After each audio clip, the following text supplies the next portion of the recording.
அருமையானவர்களே, பெண்கள் ஜும்மா தொழுகைக்கு செல்லலாமா என்ற தலைப்பின் கீழ் ஒரு சில செய்திகளை இன்ஷா அல்லாஹ் நாம் பார்க்கலாம்.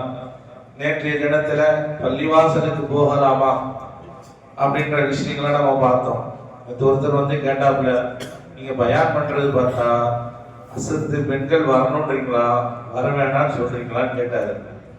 அதாவது என்ன விஷயம் அப்படின்னா, ஹதீஸ்கள்ல என்ன சொல்லப்படுதுன்றது நம்ம புரிஞ்சுக்கிட்டோம்னா வரலாமா வேணாமன்றது நமக்கு நினைக்கணும். இப்ப பாருங்க, ஜும்மாவுடைய சிந்தனைகளை பார்க்கலாம். பெண்களுக்கு ஜும்மா இருக்குதா? இப்ப பல இடத்துல பாத்தீங்கன்னா இது ஒரு பெரிய பிரச்சனை. ஒரு இடத்துல நான் பயானுக்கு போயிருந்தேன். அந்த பள்ளி நிர்வாகிகள் சொன்னாரு, அஜரத்துக்கு எங்களுக்கும் ஒரே மோதலா இருக்கு அஜரத்துனாரு. என்னங்க பிரச்சனைன்னு கேட்டேன். இல்ல, நாங்க ஜும்மா பெண்களுக்கு வைக்கணும் அப்படின்னோம். சென்னையில ஒரு பகுதி, இது பேர் சொல்ல வேணாம். அப்ப அவர் சொன்னாரு, ஜும்மா வைக்கணும்னு நிர்வாகமும் ஜமாத்து சொல்லுது, இமாம் வைக்க கூடாதுன்னு சொல்றாரு, நல்ல விஷயங்களை வேணான்னு சொல்றாரு அப்படின்னா. இப்ப என்ன அப்படின்னா, மார்க்கத்தை சரியா விளங்கல.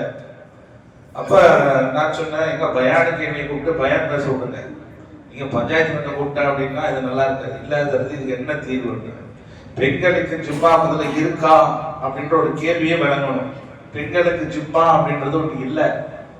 4 பேருக்கு ஜும்மா என்பது கடமை இல்லை. நான் சொல்லலாம்னு சொல்றேன். 4 பேருக்கு ஜும்மா கடமை இல்லை. ஒண்ணு யாருன்னா, முதல்ல பெண்கள். பெண்களுக்கு ஜும்மா கடமை கிடையாது. இரண்டாவது குழந்தைகள், பருவ வயதை அடைவதற்கு முன்னாடி உள்ளவங்க குழந்தைகள், இவங்களுக்கு ஜும்மா கடமை கிடையாது. மூணாவது அடிமைகள், அடிமைகளுக்கு ஜும்மா கடமை கிடையாது. நாலாவது புத்தி சுவாதீனம் இல்லாத, அதாவது பைத்தியம், இவர்களுக்கு ஜும்மா கடமை இல்லை. இந்த 4 நபர்களை தவிர மற்ற எல்லோருக்கும் ஜும்மா கடமை. இப்ப கடமை இல்லாதவர்கள்ல முதல் நபர்கள் யார் அப்படின்னா பெண்கள் தான். இப்ப பெண்களுக்கு ஜும்மா கடமை என்னன்னா என்ன செய்யணும்? அவங்க வீட்டுல இருந்து லொஹர் தொழுகணும். லொஹர் தான் அவங்களுக்கு கடமை. ஜும்மா என்பது அவர்களுக்கு கிடையாது. ஸல்லல்லாஹு அலைஹி வஸல்லம் காலத்தில் இருந்து இது அமல்ல.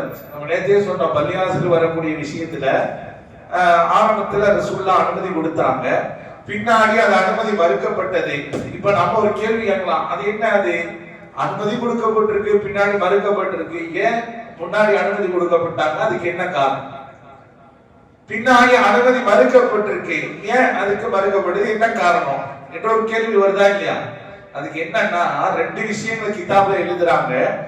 ஆரம்பத்துல பெண்கள் பள்ளிவாசலுக்கு வருவதற்கு அனுமதி ஏன் வழங்கப்பட்டதுன்னா, இஸ்லாத்தினுடைய பெண்களுடைய எண்ணிக்கையை வெளிப்படுத்துவதற்காக அனுமதிக்கப்பட்டதுன்றாங்க. யார் யார் முஸ்லிம் அல்லாதவன் தெரியாது. அப்ப பெண்கள் பள்ளிக்கு வரும்போது இத்தனை நபர்கள் இஸ்லாத்தை ஏற்று இருக்கிறார்கள், அவருடைய இத்தனை எண்ணிக்கை கொண்டிருக்கிறாங்கன்றத அந்த ஆள்பலத்தை வெளிப்படுத்துவதற்காக அனுமதி கொடுக்கப்பட்டதுன்னு ஒரு காரணம். 2வது காரணம் என்ன சொல்றாங்கன்னா, அது வரைக்கும் பெண்கள் பர்தாவுடைய சட்டம் இறக்கப்படல, அதனால வந்தாங்க. பர்தாவுடைய சட்டம் இறக்கப்படலன்னா என்ன அர்த்தம்? தலையில முக்காடு போடுறது, அந்நிய ஆண்களுக்கு முன்னாடி மறைஞ்சு இருக்கிறது, இதெல்லாம் அதுக்கு பின்னாடிதான் சட்டம் அமல்ல வருது. ஆரம்ப காலகட்டத்துல இப்படிலாம் பர்தா போடணும்ன்ற சட்டம் இல்ல. ஆணும் பெண் 2 பேர் கலந்தர நின்று நிக்கிறது, பேசுறது, இது போன்றெல்லாம் அமல்ல இருந்து. அந்த தருணத்துல பெண்கள் பள்ளிக்கு இருந்தாங்க. அல்லாஹ் எப்பொழுது பர்தாவுடைய சட்டத்தை இறக்கினானோ, அந்நிய ஆணுக்கு முன்னாடி பெண்கள் இருக்கக்கூடாது, அவர்கள் பர்தாவோட தான் இருக்கணும், முகத்தை மறைக்கணும், அந்நிய ஆண்களோடு பேசக்கூடாது, பழகக்கூடாது என்ற சட்டம் எப்ப இறங்குச்சோ அப்ப ஸல்லல்லாஹு அலைஹி வஸல்லம் அவர்கள் உங்களுடைய வீடுதான் பள்ளிட்டாங்க. வழங்குதுங்களா? சர்வசாதாரணமா பெண்கள் பள்ளிக்கு வரலாம், ரசூலுல்லாஹ் அனுமதி கொடுத்தாங்க, ரசூலுல்லாஹ் அனுமதி கொடுத்தாங்கன்னு சொல்லுவாங்க. ஏன் அனுமதி கொடுத்தாங்க? சட்டம் இறங்குவதற்கு முன்னாடி உள்ள நிலைப்பாடு வேற, சட்டம் அமல்ல வந்ததற்கு பின்னாடி அல்லாஹ் என்ன சொல்லிட்டான்? உங்கள் வீடுதான் உங்களுக்கு மஸ்ஜிது. ஸல்லல்லாஹு அலைஹி வஸல்லம் தெளிவா சொன்னாங்க, ஹைரு மஸாஜிதின் நிசாயி, பெண்களுக்கு மஸ்ஜித் என்பது, அதாவது தொழக்கூடிய இடம் என்பது கஅரு புயூதிஹின்ன, அவருடைய வீட்டினுடைய ஓரப்பகுதி தான் என்பதை நபிகள் நாயகம் ஸல்லல்லாஹு அலைஹி வஸல்லம் தெளிவாக சொல்லிட்டாங்க. இந்த ஹதீஸை பைஹக்கில 5360வது ஹதீஸாகவும் ரசூலுல்லாஹ்வுடைய அருமை மனைவி உம்மு ஸலமா ரலியல்லாஹு அன்ஹா அவர்கள் அறிவிக்கக்கூடிய இந்த ஹதீஸ் தெளிவா இருக்கு. இப்ப பாருங்க, ஒரு விஷயத்தை நம்ம கவனிக்கணும். பெண்களுக்கு வீடுதான் தொழக்கூடிய இடம் மட்டும் ரசூலுல்லாஹ் சொல்லி முடிக்கல, இன்னொரு விஷயத்தையும் சொல்றாங்க. பெண்கள் வீட்டுல தொழுவது மட்டும் இல்ல, அந்த வீட்டுல ஹால் இருக்கு, ஹால் இல்லாம ஒரு நடு ஒரு ரூம் இருக்கு, அது இல்லாம பர்சனல் பெட்ரூம் இருக்கு. அப்படின்னா இந்த வீடு உங்க வீடாக இருந்தாலும் கூட ஹால்ல தொழுறதை விட, அதை விட மறைவாக இருக்கக்கூடிய பொது அறையில தொழுகிறது தான் உங்களுக்கு சிறந்தது. அந்த பொது அறையில தொழுகிறதை விட உங்களுடைய ரூம், பொது சொந்த ரூம் இருக்கும்ல, பெட்ரூம், அந்த இடத்திலே ஒரு பகுதியிலே உங்களுடைய தொழுகையை அமைத்துக் கொள்வதுதான் சிறந்தது. பொதுவாக சொல்ல என்ன சொல்லல, வீடுன்னு சொல்லல, அந்த வீட்டுல கூட நம்ம சாதாரண சொல்லணும்னா நீங்க ஹால்ல தொழுகிறது கூட சிறந்ததல்ல, மறைவாக ரூம்ல இருக்கிறது தான் உங்களுக்கு சிறந்தது. இது ரசூலுல்லாஹ் சொல்லி தராங்க. ஏன்? ஹால் எங்க வீடு தானே, நான் தொழுதா யாரு கேட்க போறான்? இல்ல, நீங்க ஹால்ல தொழுதுகிட்டு இருப்பீங்க, திடீர்னு யாராவது வீட்டுக்குள்ள வர வேண்டிய ஒரு சூழ்நிலை வந்துருச்சுன்னா திடீர்னு உங்களை பார்க்க வேண்டியது வரும். யாரா இது இந்த பொண்ணுன்னு சொல்லி அவர்கள் நோட்டமிட வேண்டிய சூழ்நிலை வரும், அந்நிய ஆண்கள் வர வேண்டிய பார்வை சூழ்நிலை ஏற்படலாம். அதனால நீங்க உங்க வீடு உங்க ஹாலாக இருந்தாலும் உங்கள் தொழுகைகளை அறையிலே அமைத்துக் கொள்வது, இருந்தாலும் ஒரு ஓர பகுதியிலே தொழுகை அமைத்துக் கொள்வதுதான் உங்களுக்கு சிறந்தது என்பதை நபிகள் நாயகம் ஸல்லல்லாஹு அலைஹி வஸல்லம் அவர்கள் தெளிவா சொன்னாங்க. ரசூலுல்லாஹ்வுடைய காலத்துல ஒரு பெண்மணி இருக்கிறாங்க, உம்மு ஸாயித் என்று சொல்லக்கூடிய ஒரு பெண்மணி. அந்த அம்மா வந்து ரசூலுல்லாஹ் வந்து கேட்டாங்க, யா ரசூலல்லாஹ், உங்களோட நின்று நான் தொழுகணும்னு ஆசைப்படுறேன், உங்களோட நின்று நான் தொழுகணும்னு ஆசைப்படுறேன். ரசூலுல்லாஹ் சொன்னாங்க, என்னோட நின்று தொழுகணும்னு ஆசைப்படுறது எனக்கு தெரியுது, உங்களுடைய செயல்பாடுகள்லாம் பார்த்தா, இருந்தாலும் நீங்க பள்ளியில தொழுகிறத விட உங்க வீட்டுல ஒரு ஓரத்துல தனி அறையில் இருந்தால் அங்க நீங்க உங்க தொழுகையை அமைத்துக் கொள்ளுங்கள், அதுதான் உங்களுக்கு சிறந்தது என்பதை நபிகள் நாயகம் ஸல்லல்லாஹு அலைஹி வஸல்லம் அவர்கள் சொன்ன உடனே, அந்த ஹதீஸ் ஒரு நீண்ட ஹதீஸ், நான் சுருக்கமா தான் சொல்றேன், உங்களுடைய வீட்டுல ரூம்லயே நீங்க தொழுவுங்க அப்படின்னு சொன்ன உடனே அந்த அம்மா என்ன செஞ்சாங்கன்னா, கணவர்கிட்ட வந்து ரசூலுல்லாஹ் அப்படி சொல்லிட்டாங்க, அதனால எனக்காக ஒரு அறையை தொழுகை அறையாக நீங்கள் ஏற்படுத்திக்கலாம்னு சொல்லி கணவர்கிட்ட சொல்லி அந்த அறையிலே தன்னுடைய தொழுகையை அமைத்துக் கொண்டார்கள். இதுவரை என்றால் ஹதீஸ்ல வருது, மௌத்து வரைக்கும் அந்த அம்மா அந்த இடத்துலதான் தொழுதாங்க. எனக்கு அதெல்லாம் கிடையாது, நான் பள்ளிவாசலுக்கு தான் வருவேன், ரசூலுல்லாஹ் பின்னாடி தான் தொழுவேன், அதெல்லாம் கிடையாதுன்னு சொல்லி அந்த அம்மா என்ன செய்யலையா, அடம்பிடிக்கல.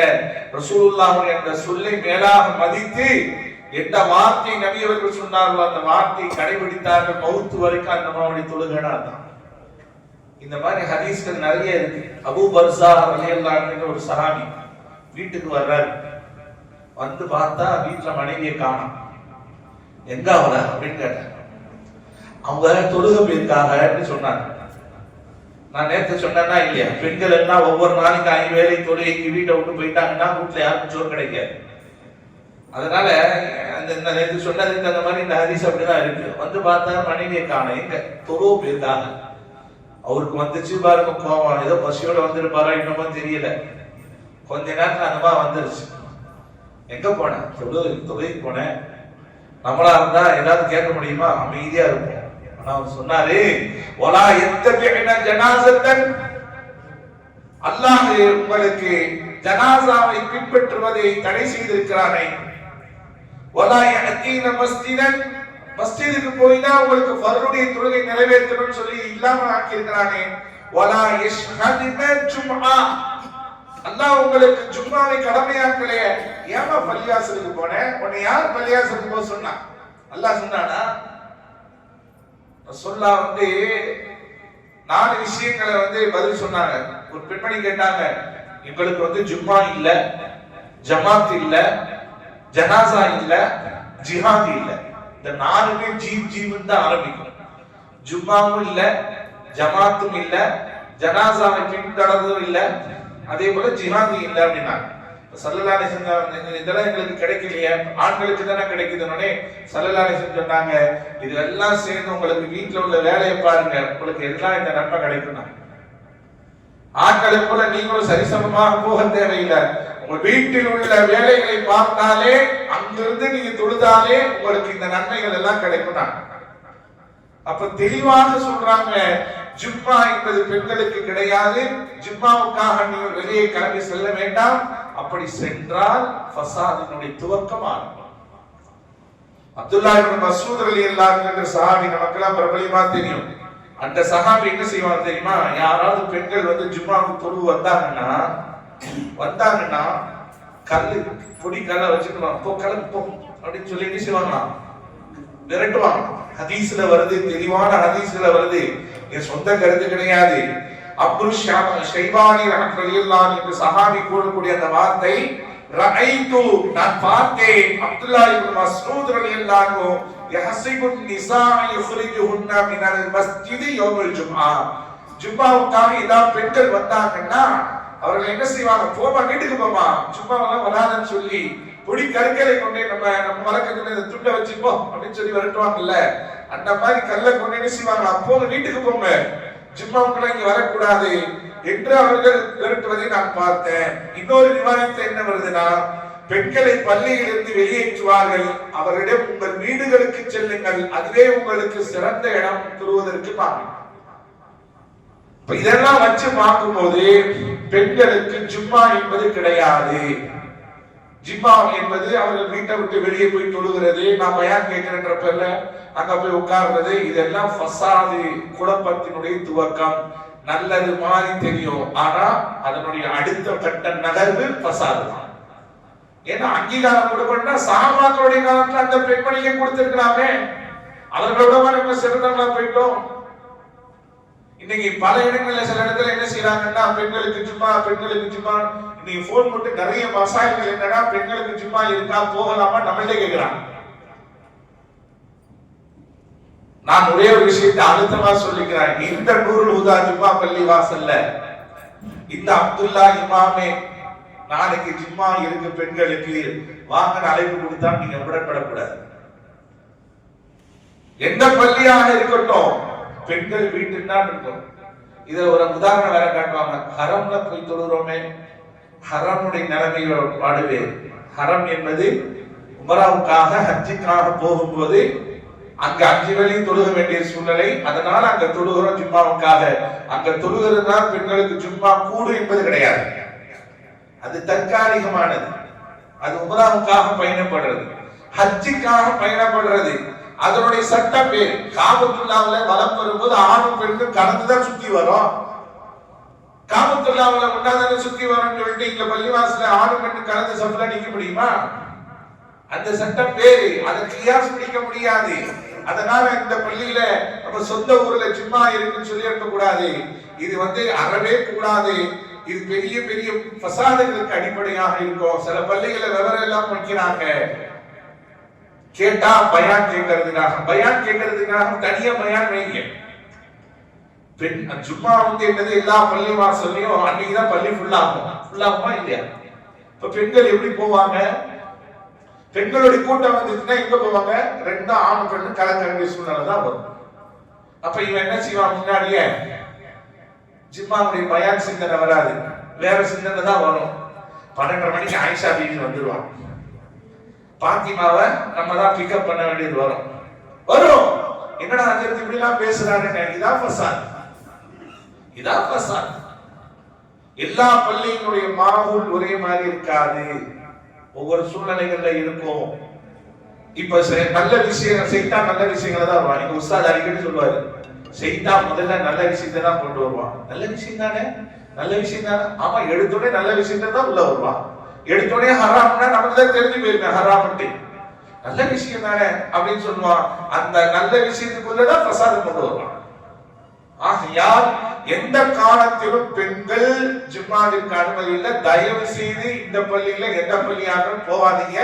அது போனீங்கன்னா நம்ம ஈமானுக்கு தான் ஆபத்து. அது எந்த நாட்டு, எந்த திசை, எந்த ஊர், எந்த மகல்லா எதுவாக இருக்கட்டும், பெண்களுக்கு ஜும்மாவுக்கு அனுமதி இல்லை.